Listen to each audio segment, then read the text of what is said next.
Welcome back, and good that you can join. And we are now in block 5, and we're continuing weeks with the completion of the training on coaching skills. In topic E, we are looking at reviewing coaching outcomes.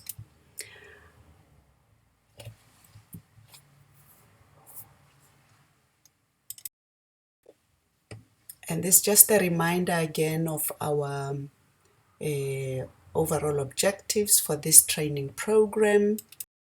And once more, a reminder that we have been following a model just to help us look at the coaching skills and the coaching process.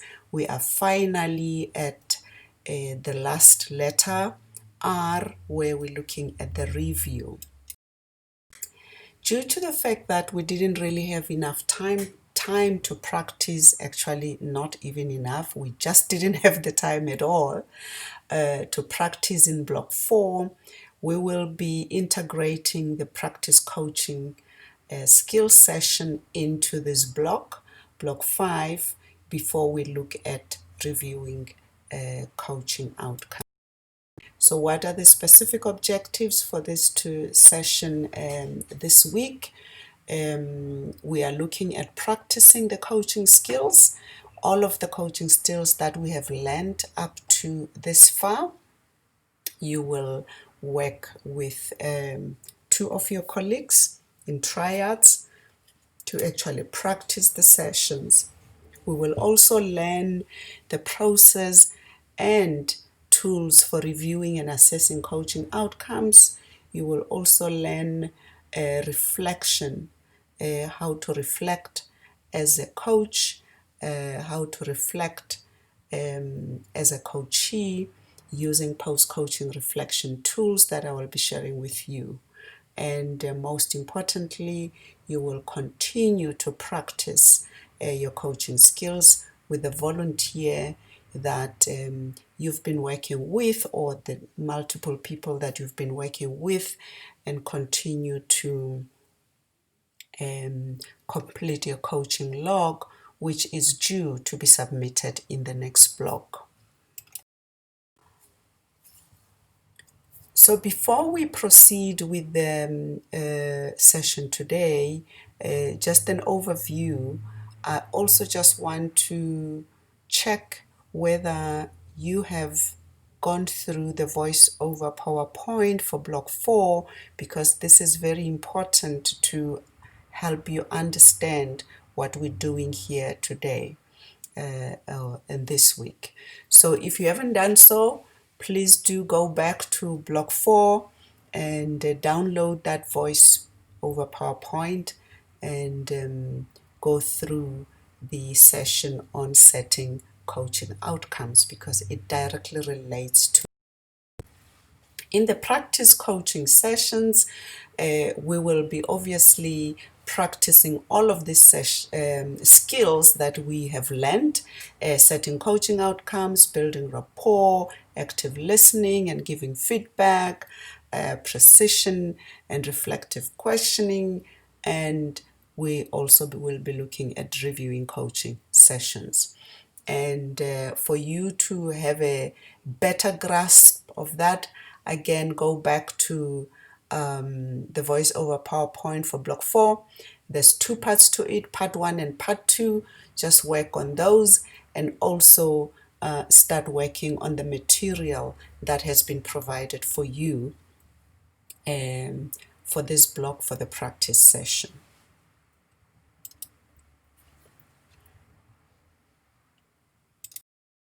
So regarding the reviewing coaching outcomes, what is this all about? Reviewing coaching outcomes is really about reflecting on learnings and application of learning for the client, but also for the coach.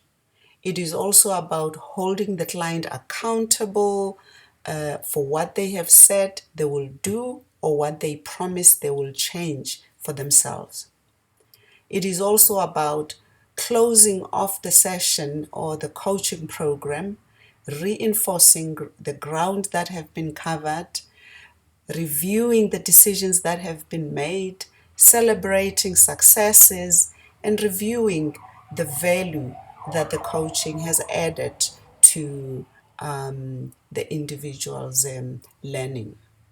It is also an opportunity for the coachee to give feedback from the coaching process and their coaching journey. So it's really an overall way of reviewing and looking at whether the goals have been achieved or to what extent has been achieved. How do we do this?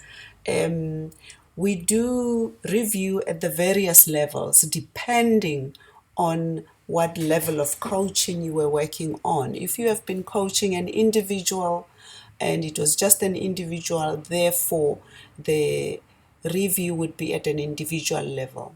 Well, for this, we use post-coaching reflections, which you'll have an experience of in your practice session this week. We also use post-coaching or task assignment execution at the end of every coaching session. It is a great idea to agree with the client on tasks or assignments that they have to execute in order to apply the learning or integrate the learning or so it's important to do that. That helps the client to be able to learn more and really effect the changes that they need to be effecting. The other one is that at the beginning of each and every session, when you will then check in with the tasks and whether those tasks have been executed or not, or the progress towards achievement of those tasks. So these are the three key ways in which you can review coaching outcomes at an individual level. You can do the same at a team level.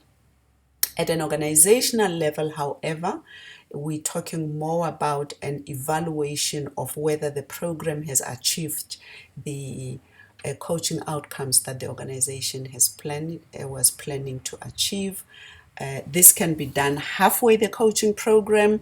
It can also be done right at the end of the coaching program. So if an organization has like 10 people on a coaching program, it might not be possible to just check in with them after each and every session.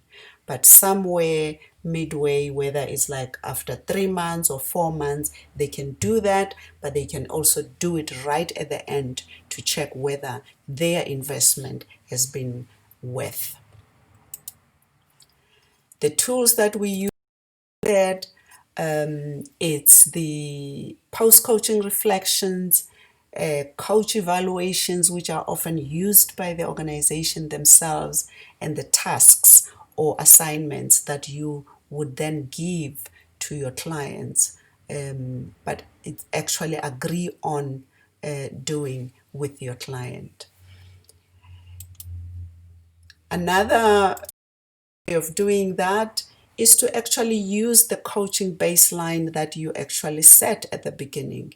In the previous block, in block 4, you will have learned and been exposed to the various ways in which we set coaching baseline, which then helps us to see whether the person has shifted, changed, moved in the areas that they have identified as the areas of development. So with the 360 feedback, if it's an organization that has had the privilege of investing in that, they can do this maybe annually, and some organizations actually do it annually, and the person can then see the difference between the previous